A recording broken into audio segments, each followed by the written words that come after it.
My boyfriend broke up with me by texting me asking how my day was. I said, fine. How was yours? He responded with, great. Had a fantastic day with my girlfriend.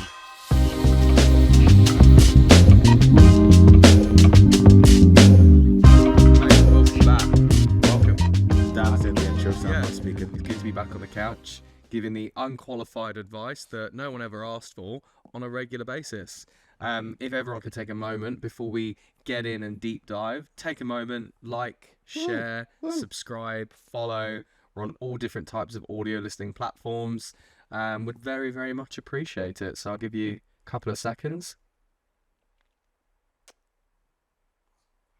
And then we'll get into it. Yeah, we're on a bunch of new ones as well. We're on Amazon.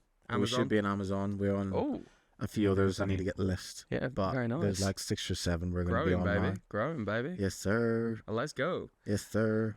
Well, one of the segments of our podcast, the first thing we do is talk about a story that we've heard or a couple of stories that have been sent in. And one of the things I was really interested in is the worst ways that you've been broken up with or you have broken up with someone. Okay. When you've broken up with someone, bro, what's the worst way that you've broken up with someone before? Is it like face to face? Have you done it over text? Has it been quite short? Are you quite empathetic? Like, what's the way that you?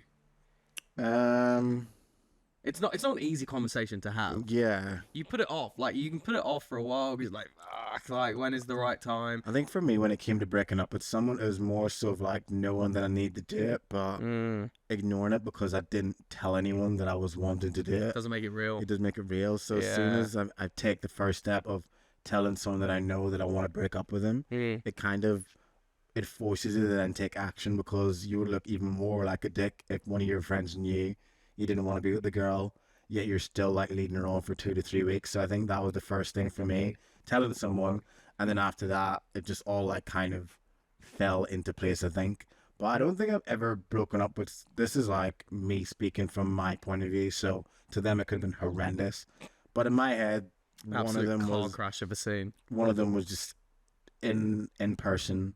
One of them was on FaceTime. What's like the first sentence though? Do you know what I mean? What's the opening? Because there's always like how to even get into the conversation. Yeah, I feel like I just kind of. So I've been thinking, kind of thing. I've been thinking. So whereas now I'd probably ask them for feedback first.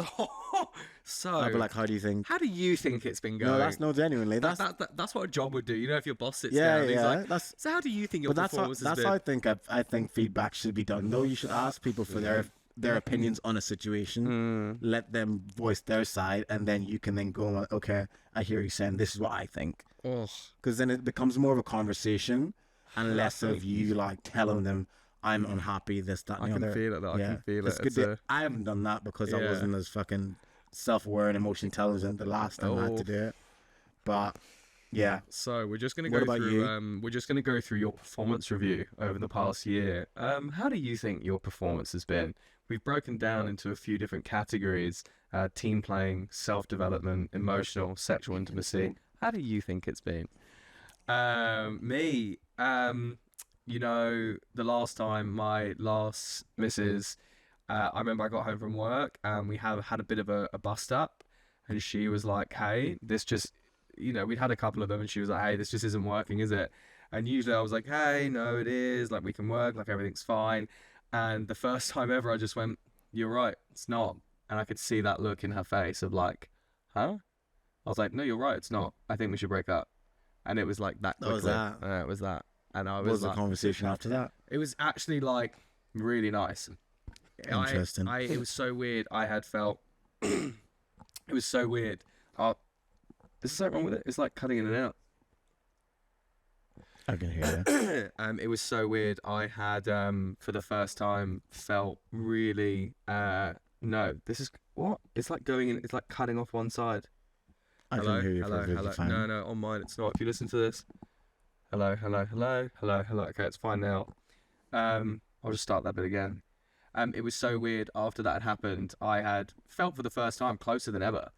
Like, not in like a romantic way, but it was like vulnerability. There was no like pretense. No, like you weren't carrying all this shit of like trying to make each other happy. It was like, fuck, this weight had been lifted, and it was like, I can now see you for you.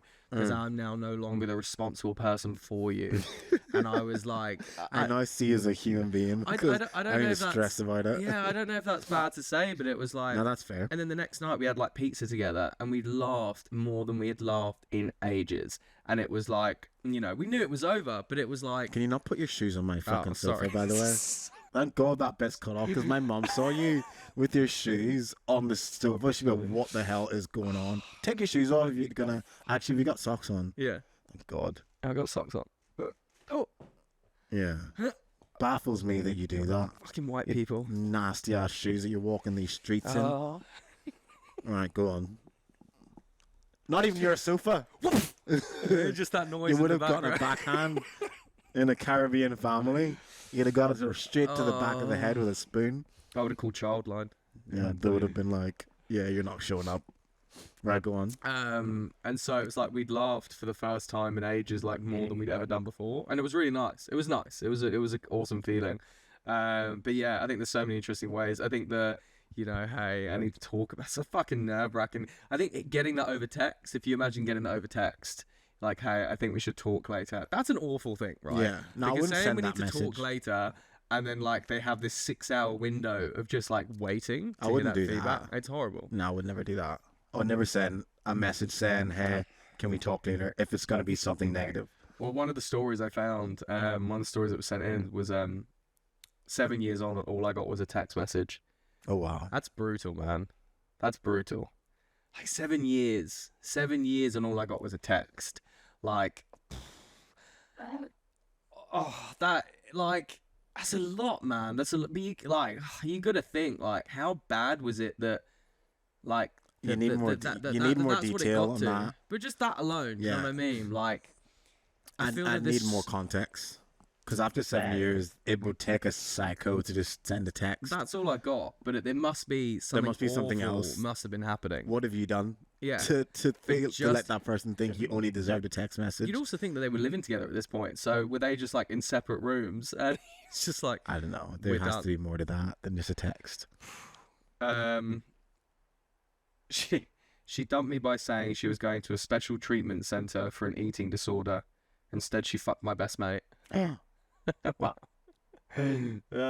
Fuck. Wow. Yo, that is scary out there. Just the lies. The world is just scary. the lies. Just imagine having to say that. Hey, Mental health institution, I and then you're going to know, have sex. man. I know. Oh, what's the next one? After doing the deed, so I was with my wife, and after doing the deed, still in the afterglow of it all, she took her ring off and said, "I want a divorce." I mean, look, Clarity after sex. there's worse ways. Well, she probably would have known it was going to happen. There's worse ways to end it with someone than at least like giving them one last hit of dopamine. You know what I mean?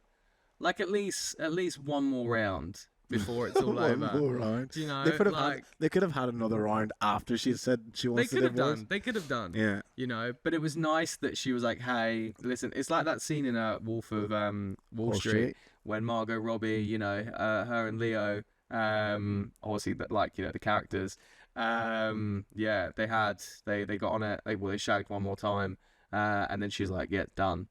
I was like, at least she had it one more time, you know. With Margot Robbie as well. Yeah, exactly. She's a lovely lady. They must be pretty young for this one, but they changed their Facebook status to "in a relationship with someone else." Just imagine That is you get home. Did insane. you ever have that back in the day? Like, yeah, you had your relationship. Yeah, Was that I was ever big. That was big back in. I had it. made it Facebook I official? know. I don't do that. I Like, feel like do that I anymore. don't do that. No one's doing that anymore. Not as in if I used to do that. I can't remember. I can't recall ever putting someone in as a relationship on Facebook. Yeah, no one does it now. No. At all. There's people I know who are single who still have their thing as in a relationship. It would be so weird, man. Yeah. And that was the thing where it was like that showed your commitment to someone. Yeah. Hey, are we ready to make it Facebook official? Like, are we ready? And you're like, oh, we're gonna go public. Like, hey, no one cares. No one fucking cares. First of all, no one gives a shit. Maybe it's like with age, you get older. Maybe the next generation probably won't do that. But it was funny that was like he's not even put me on his like Facebook. Like, I'm not even on his Facebook. And then when you did end it with someone, it was like, okay, You have to take them off it. we've been broken up now. Oh, we won't do it yet because we don't want all the questions. Like, mate, this isn't a fucking publicity stunt. No one no cares. one cares. Yeah, No one cares. Yeah. No one gives a fuck. you've broken up. Move on with your life. Yeah. Quit holding on. Quit holding So- on. My boyfriend broke up with me by texting me asking how my day was. I said, fine. How was yours? He responded with, great. Had a fantastic day with my girlfriend. I was at work all day. We'd been together for 4 years and living together for 2. He had been cheating on me and decided to leave me for his mistress. Wow. I had a fantastic day with my girlfriend. Is what you text your 4-year girlfriend. Yo, You would have double take that. You would have had to read that. And I'd been, read that and be huh? like, wait, what? Huh? You've What? had a... What's? Because I'm at work. Am I Oh, on a day off today? Fuck. this is why people are so messed up in dating and hate their lives. Like, that's the kind of shit. I can fuck you up for a while. That's the kind of shit after 4 years, Yeah, I'll fuck you up for a while. and you're getting that kind of message. I don't know what I'd do in that situation. I can fuck you up for a while. Yeah, I don't know. I'm so fucking confused.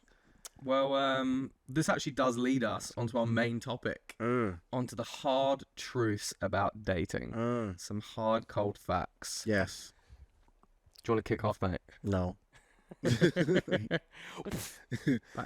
my trainers off. Come on, give me a bit of leeway, No, bro. I can lead off with the Go on first then. one. Yeah, so like Dan said, we're talking about the hard truths about dating. So we're just going to be going through some key points that we think are important to know when you're going to dating, that things aren't always going to be rose and petals. And you might be an issue, they might be an issue, but You're probably the issue. yeah. The idea of this is like to just let you know that this shit's happening everywhere. And people are going through the same experiences or similar experiences. So the first one for us is you're probably not as good as you think you are.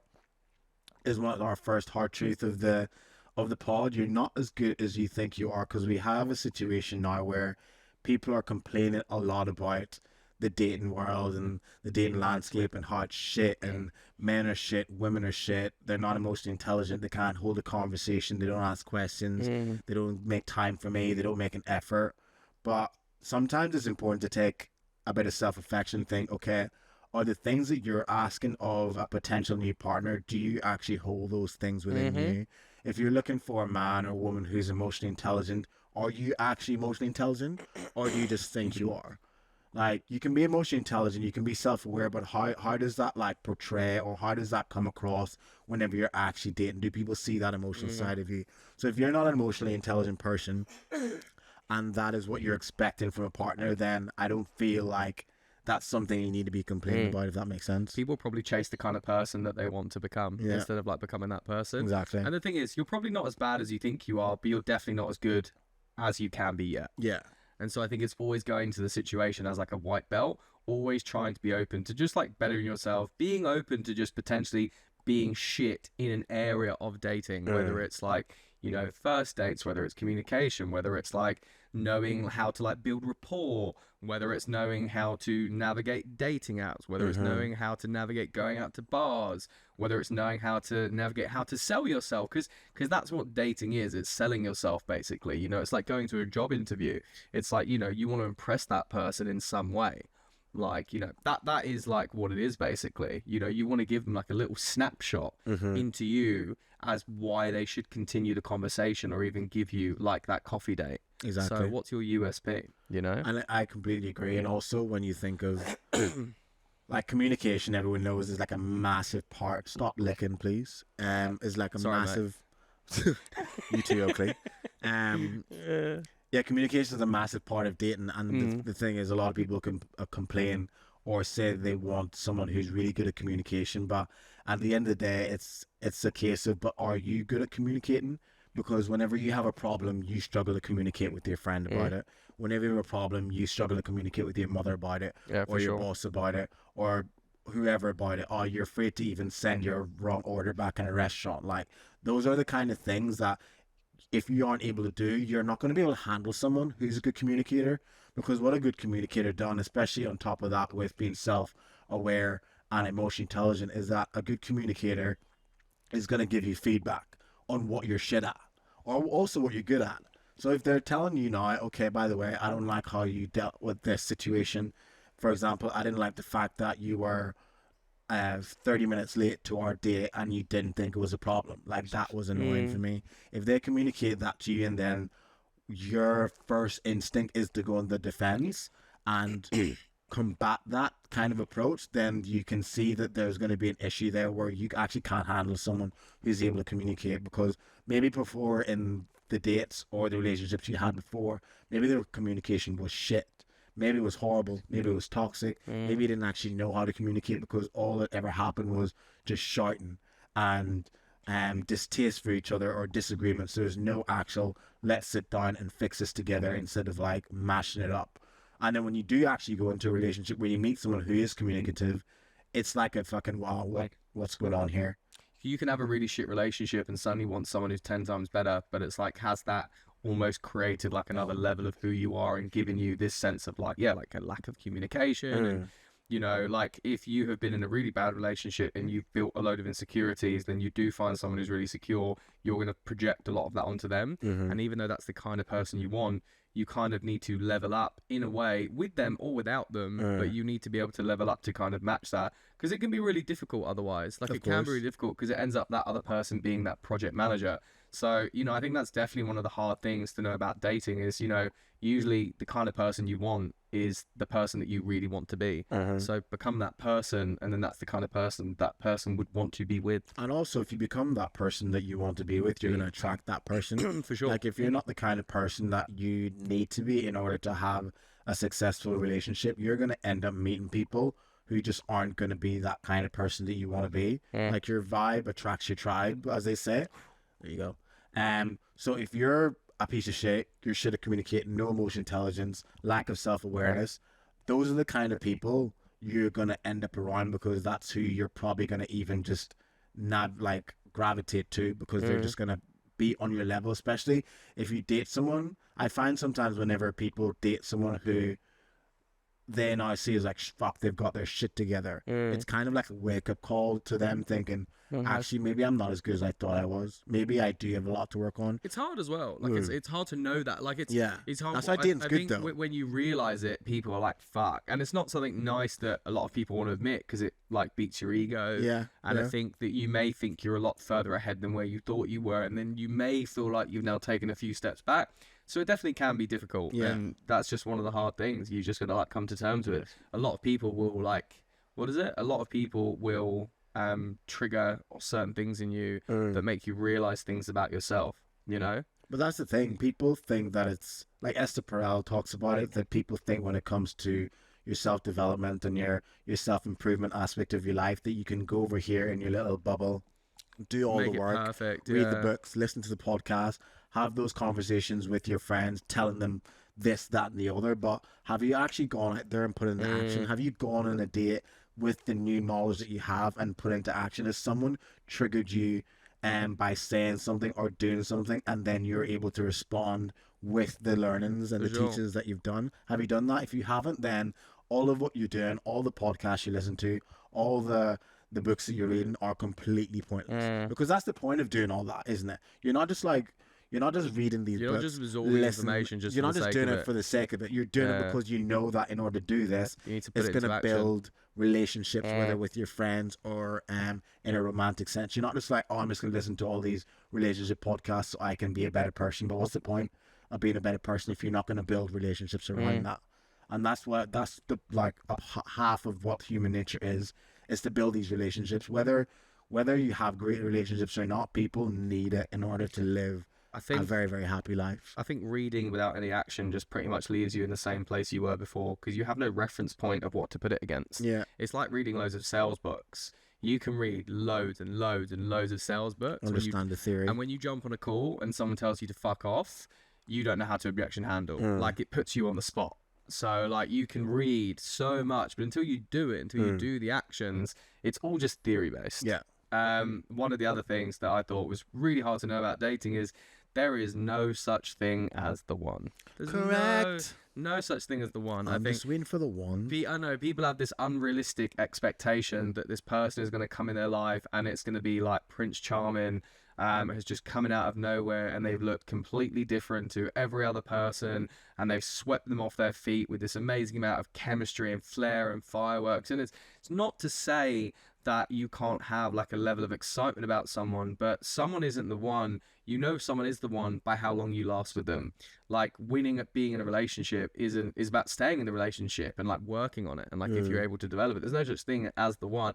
And also, if you do think you've met the one, you're probably fucking delusional, because if you've been with them for a couple of weeks, how the fuck do you know she's the one? Yeah. How do you know? You've got That's a no good idea. clip. You've got no fucking idea. Yeah. It's crazy. It's crazy. The amount of conversations I've been with, like, hey, you know, bro, I think she's the one. I see wife material. I'm like, oh, bro, it's awesome, man. How long have you known her? Oh, bro, we met yesterday. She's fucking cool. Oh, wow. Just love her vibe. Decent. What's her name? Oh, let me just check on my phone. I don't even know her Sarah, last name Sandra, yet. Sarah, Sandra. Oh, fucking Lisa. I don't know. Fucking, it was something. She was cool though, man. She was fucking cool. There's no such thing as the one. And I think, like, even thinking that, you know, it puts a lot of pressure. I think people look for insane fireworks, and there's a massive difference between chemistry and compatibility. And I think chemistry is things like charisma, charm, humor, but compatibility is about how someone makes you feel. Mm-hmm. And I think that's like In the long term. I think that's the massive difference. And you do need chemistry for sure. But yeah, no such thing as the one, people. You just find someone and you're You have to lucky make them enough. the one. You're lucky enough if you find someone and you're lucky enough to have common ground on a couple of key pillars, you make it work in a really like great way. And it doesn't mean you get blood from a stone, nothing like that whatsoever. But it's like you build and develop over time. And it's like, you know, the first time you do the deed with someone, right? The likelihood it's going to be shit is potentially quite likely because you don't know each other. But, you know, keep doing it over and over again for the next 3-4 months. And Get the repetition it's in. going to be so much better. Yeah. Because you're so much open, you're up for experiencing stuff and experimenting in ways that, you know, you didn't fucking know. And so that's like the kind of like same thing. You have to just give people a go and they can maybe develop into something more. Yeah, I agree.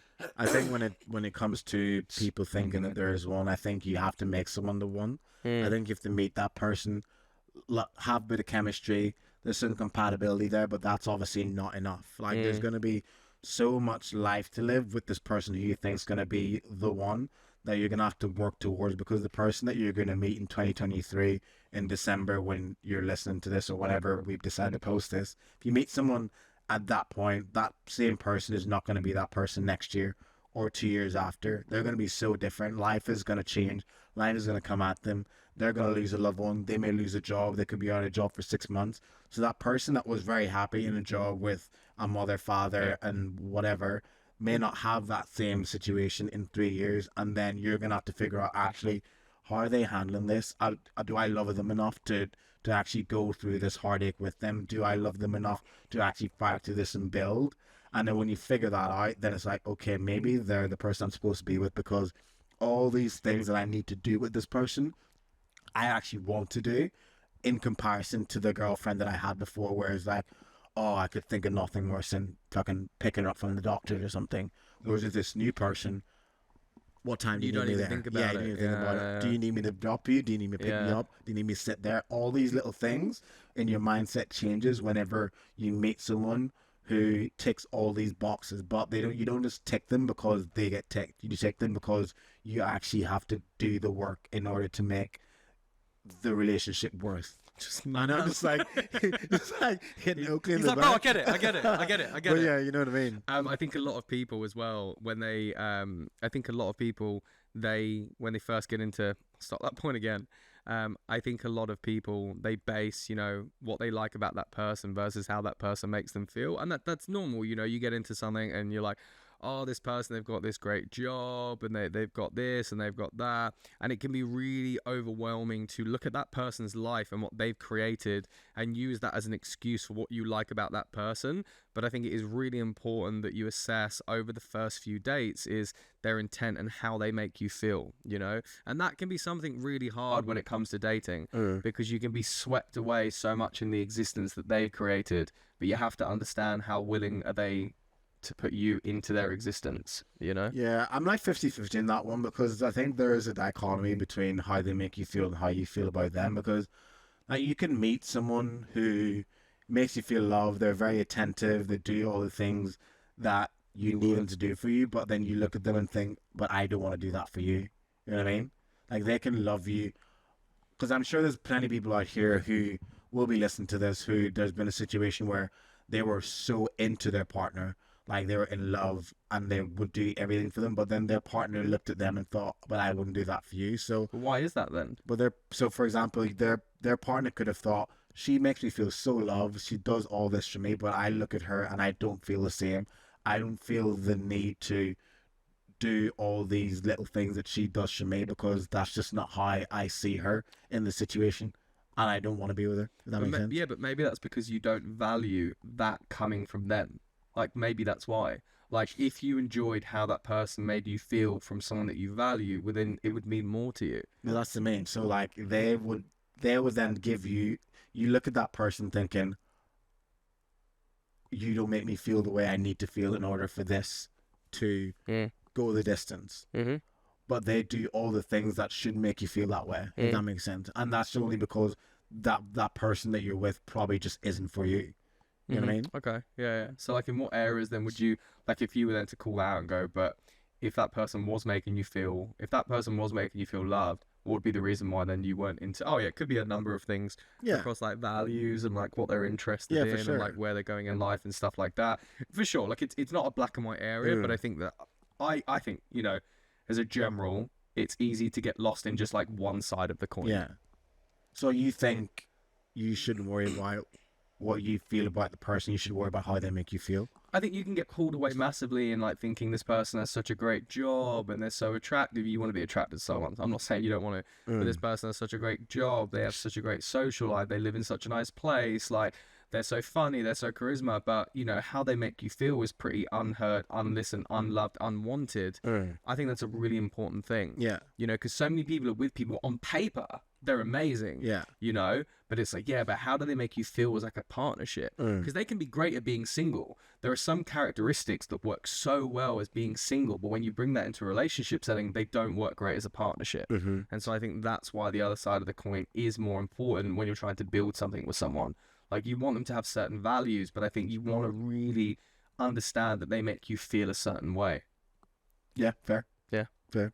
I think one other point is not everyone's going to like you. Yeah, not everyone's going to like you. And to be honest, if they don't like you, cool, no worries. Like, you've saved yourself some time. And, like, again, another really hard thing about dating is accepting that for some people, you're not their cup of tea. Like, some people won't like you. They won't be interested in you. They won't like your hobbies, the way you dress. And that's fine. Like, that's perfectly cool. I love how you just like took my point and just ran with it. Didn't even let me expand on it. Oh, sorry, it really hit me. Oh, it really hit me there. But you're right. You're right. Not everyone's gonna like you, and I think in order, if you're gonna be successful in dating, Laura told me this one. If you're gonna be successful in dating, then you have to be okay with the idea that for sure everyone that you're gonna hang out with is not gonna like you, and you just need to get over it. And it also touches back to you're not as good as you think you are. Like, yeah, just because the last guy thought you were great, or just because the last girl thought you were great, the next 5 might date you and think you're a piece of shit. You know what I mean? And that's okay. But you need to be okay with the idea of that and build, like, resilience to rejection and expect that you're going to be rejected more times than you're going to be accepted. And that's okay, because as much as you're being rejected, other people that you're dating are also being rejected. They've also been through the same thing. And then you're also need to think, how many times have you rejected someone else who's really into you? For sure. So it's a balance there. Like, as much as you're gonna be, I was really into him, but he didn't reciprocate it. That's okay, because the last guy you dated or the last girl you dated, you weren't into her. Oh, his lipstick's out. No. You weren't into her, and vice versa. So it's okay. Yeah, accept that. It can be really difficult. It can be really difficult. It's just put me off now. And he's sitting there just with the lips. It's just like. But then also you need to think, And also there needs to be a level of like self-awareness and looking inwards and think, were we actually compatible? Was there a compatibility thing there? Did I actually really, really like this guy, or am I just lonely and just want someone to hold, just Well, be close to me? people, this was another point, is that people, a hard thing about going into dating is, ignoring the red flags. Because some people really feel that they have a lot they want to give to a relationship and a big partnership that they want to have, and because of that they can almost try to expedite or rush the situation that they're in and kind of ignore the flags on the way of like, this person's intention, you know, what they're after doesn't meet my requirements, or even the level of respect they have for me isn't where I need it to be. Yeah. But they ignore those things because they go, oh, we can iron these things out, you know, these Later on things will down the grow over line. time. But there are some things that are like core, immediate, innate needs. And so it's so easy to just like jump over it and go, oh, like it's fine, you know, like 100%. like It it's is okay. Like, easy. look, you know, yeah, she has a go at me about going out with the boys, or, you know, she gets really like snappy with me like on a daily basis because of these few things. It's like, well, you don't ignore these things. Like, Yeah. it doesn't mean it won't work, but it just means you have to like identify them and speak about them, and they can potentially even be ironed out, but you Yeah. have to at least like notice them, like pick up these things like straight away, because being like compatible with someone isn't always the easiest thing. Like, you're your own jigsaw, they're their own jigsaw, and trying to put it together can be really difficult. So it's understanding that that person who you've had a great time with still might not be like compatible with you. Yeah. So it's picking up the red flags of what could be potential things later on down the line, which could be a reason for you to end. I think also when it comes to red flags, it's such it's like a reference point, because one red flag to one person is not going to be a red flag to others. It's like if you've had a really, really like shit relationship, and say your partner was gaslighting, very controlling, kind of stuff like that. You're talking about me here, thanks, man. Your reference point for what a red flag might not be the same as the other person. So you might meet a new guy post the last relationship, and to some of your mates, like, this stuff he's doing is a red flag, but to you, it's not, because because this is a lot better than what I've experienced before. What I've experienced before was horrible. So him not texting me back for 3 days is not that bad, because Just better. yeah, it's just better than what I was before. Yeah. So it's the reference point is, I think, so key when it comes to red flag, which also leads me on to another point. It's believe who they are when they show you. And then it goes to the red flags thing again. Whenever they start to show you signs of things that you think aren't good, or things that you think aren't going to be beneficial to your mental health and the future of the relationship, you need to actually take those really seriously and into consideration. Because if it's someone that you've met who's going to be who's someone that you see yourself with potentially for the long term, you need to at least address them early on, so that when it comes 6 months down the line and you finally gain the confidence to mention it, your partner's gonna probably say, what you mean, I've been doing this for 6 months? Why is it all of a sudden now a problem when I've been doing this since day one? Believe who they are when they show you. It's like, And how do you even navigate that though? Like, if you're to approach, if someone you've been with for a length of time has been showing these repeated behaviors for 6-7 months, and you've decided to ignore them, and then you come to a point in 7 months where you kind of want to mention, like, what foot do you have to stand on there? That's fucking difficult, because it's like, yeah, you've like, I've acted like this the whole The time. whole time we've been together. And it's you know, What do you say? to the point, it's like, yeah, like, follow what, like, to the point of like, you should like listen to who people are when they show you, because words cost nothing, but actions cost time, and that's your greatest currency. So people will show you the way they want to treat you and show you the way they want to act. Is that Alex Ramosi? So no, it's actually just Dan Saff 2023. Yeah, I don't believe But that. no, it is. I was able to believe it. multitask while you were talking and actually thinking. That was very difficult for me. But it was like, fuck, yeah, I've completely comment. It's so easy when people tell you something, but it's so much harder to actually follow through with that commitment. You know, like people offering, like when I hear people where they've gone, oh, on our first few dates, we've spoken about all these passionate romantic things, all the things we're going to do together. It's like, cool. Let's see if any of those things happen. Let's see if any of that commitment actually comes to it, you know, because that's how you can really like tell the extent by someone's like intention, by their actions, because that's the biggest currency, you know, it's time. And if someone gives you their time, then that's a great indication. And I also think trust your instinct as well. Trust your gut. Like, those two things are very, very important when it comes to figuring out who you think you should be with in the long term.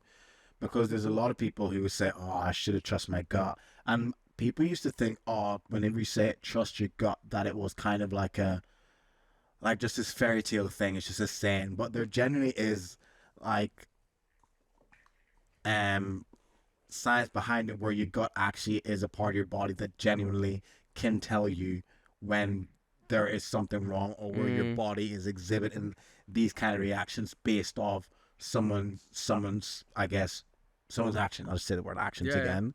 And that's why whenever people start to have like health issues, their gut's one of the first things that they would go to check, because it affects how your brain thinks, it affects your health, it affects your skin, it affects like so much. So definitely trust your gut and your instinct, because those are fucking powerful tools in order to like literally decipher who's even worth your fucking time. I was gonna say one of the biggest things I think is be careful who you take advice from, because you can take advice from so many people who don't have the greatest track record, and quite often those people's advice is coming from a very biased place. And also, some people just want the version of you that best serves them as well. And that's not a very nice thought to hear. But some of your friends just want the version of you that best serves them. Yeah. So their advice can also follow that accordingly. Yeah. So be very careful who you take advice from. You know, I agree. if you're taking advice of someone who's not been able to hold down a relationship for more than 72 hours, and they're telling you that this person is giving you all these red flags from XYZ, just like, well, they could be wrong, but just be cautious. You know, and if you are wanting to spend time doing other things that don't follow that person's, you know, ideologies, and you're spending more time with someone who's bringing these great things out of you, and they're not liking that, again, that person's advice could be because they want the version of you that best serves them. Yeah. You know? So be very, very careful, because I think I've done this before, and I've taken advice from people, and I've asked the wrong people about situations that they had no idea or experience in. And over time, I've now realized, you know, like, I can hear like where the advice comes from and stuff like that. Yeah. So yeah, I it's think like it's that whole more- thing. Don't ask money advice from poor people. It's the same. It's the same kind of thing. Yeah. You know, like follow like the successful traits of other people. I You know, agree. like, I want to talk to people about money. I'll talk to people about like a business. If I want Yeah. to talk about being in a marriage, I'll ask someone who's been in a marriage for like 20 years and is really fucking happy. Yeah. And who's worked on themselves and stuff like that. So yeah. I think that's you hit the nail on the head there. Definitely don't ask. So I've just lost my train of thought. Definitely don't ask advice from people who don't exhibit the traits that you need, because at the end of the day, people are naturally quite selfish, and people always try and look out for number one.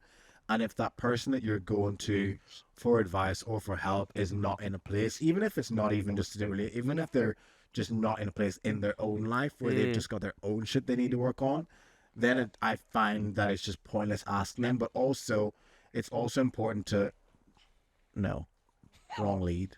Sorry. It's also important to be aware of the friends that are for certain reasons. Like, you have your friends that you go to advice for, but then you'll also have friends who you wouldn't go to advice for, but you still go out and Just have a drink like with them a good time and have a good time. Yeah, So there's I nothing think wrong with that. the quicker you are aware, especially the older you get, you start to realize the friends that are for certain situations. Like, you wouldn't go to a friend on advice about your relationship, because that's just not the dynamic of the relationship that you built with that certain friend, and that's okay. So I think being aware of the friends that you can go to advice for, because you know the advice they're going to give you is always going to come, no matter where they are in their life, it's always going to come from a place of they want to see you happy, or they want to see you better in whatever situation that you're in. Yeah. Yeah. I think I'm done. Yeah, I'm done. That was good. I've had enough. Yeah. We're over it. Those are some of the hard truths about dating. Some of the hard truths. There's plenty more. Yeah, plenty more. I think this will probably be. This will be I think there'll be another episode on this, because there's probably scheduled so for much. January. I think there's probably so much more that we can say when it comes to all these hard truths, because there's so much, and there's always like complexities depending on who you are, where you've come from, what you've dealt with, what you're after, where they're after, and I think even, you know, if we re-recorded this episode in a year's time, No more. there could be so much more that we'd be saying that we didn't even know. Yeah, yeah. But yeah, thank you everyone for listening. Thank you. Absolute pleasure. Always a As pleasure. always, giving you the unqualified advice you never ask for on a regular basis. And wherever you are listening to this, please take a moment, like, share, subscribe, comment. Yes. Just double tap if you're seeing this We're content. trying to on make IG. money, so we need you all to run this shit up. We appreciate any kind of love We're and about support. to try and start making money, so all the Let's love is go. appreciated. Peace. Yeah. Have a good day. Have a Stay good night. Have a safe. good afternoon.